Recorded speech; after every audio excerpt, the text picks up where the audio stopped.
ఏంద్రా ఈ ఎండలు ఇట్లా కొడుతున్నాయి, సావదెంగుతున్నాయి ఈ ఎండలు.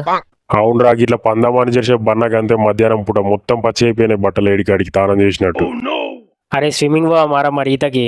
ఇక్కడ పక్కన స్విమ్మింగ్ పూల్ ఉందట, గంటకి 200 ఇప్పుడు పైసలు ఏడున్నాయిరా, గోళంలో నీళ్లు పట్టుకొని అలా వండుకో జరసేపు చల్లగా ఉంటది. మీలాంటి పిచ్చి పుగ్గాలని స్విమ్మింగ్ పూల్ పోదామని అడిగినందుకు నాదే బుద్ధి తక్కువ. పుణ్యానికి తుచ్చైన తాగుతారు సుల్లియాలి అని ₹1 పెట్టే శాత కాదు. వెల్కమ్ టు లౌడలో టీవీ. ఇక్కడైతే కొంతమంది కూర్చొని ఉన్నారు, వాళ్ళనైతే అడుగుదాం ఏసీ లేకుండా వాళ్ళ రోజు ఎలా కొనసాగుతుంది అని. హలో బ్రో, మీ ఇంట్లో ఏసీ ఉందా? ఇంట్లో ఏసీ లేకనే కదా నైడ చెట్టు కింద కూర్చుంది. ఏసీ ఉన్నాక చక్కగా ఏసీ వేసుకొని వండుకోడే ఇంట్లో. ఇక వీడు మా ఫ్రెండ్ గుద్దవన రిచ్, వాళ్ళ ఇంట్లో ఏసీ కూడా ఉన్నది, కానీ ఒక్కసారి కూడా వాళ్ళ ఇంట్లోకి తీసుకోవడం మమ్మల్ని. గిట్లనే ఒకసారి తీసుకుపోయినా మా ఇంట్లోకి వీళ్ళని సుల్లిగాలని. పాపం ఏసీ బాధితులు కదా అన్నట్టుగా ఇక మా ఇంటికి తీసుకొచ్చి జరిసేపు ఊసోబెట్టినా, మంచిగా సోఫాలో ఊసోబెట్టి ఏసీ ఊసోబెడితే పక్కకి రిమోట్ చూసిరు, కథం దాన్ని తీసి అటు ఇటు గెలికిరు, ఏసీ ఖరాబ్ దెంగిరు. మా అయ్య నన్ను దెంగిండు. ఇంకెట్లా తీసుకోవాలి చెప్పన్నా ఇంటికి సుల్లిగాలని? పాపం ఫీల్ అయినట్టున్నారు. Okay okay, cool cool cool.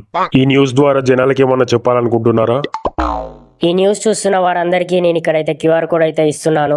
మీరు ఎంతో కొంత సాయం చేస్తారని కోరుకుంటున్నాను మాకు ఏసీ కొనడంలో. Thank you. ఒకవేళ మీరు డబ్బులు కొట్టాలనుకుంటే కొంచెం ఎక్స్ట్రా మనీ కొట్టండి, ఎందుకంటే నైట్ బీర్ బాటిల్ కూడా అవుతుంది, అది వేరే విషయం అనుకోండి. ఏం మాట్లాడుతున్నావురా?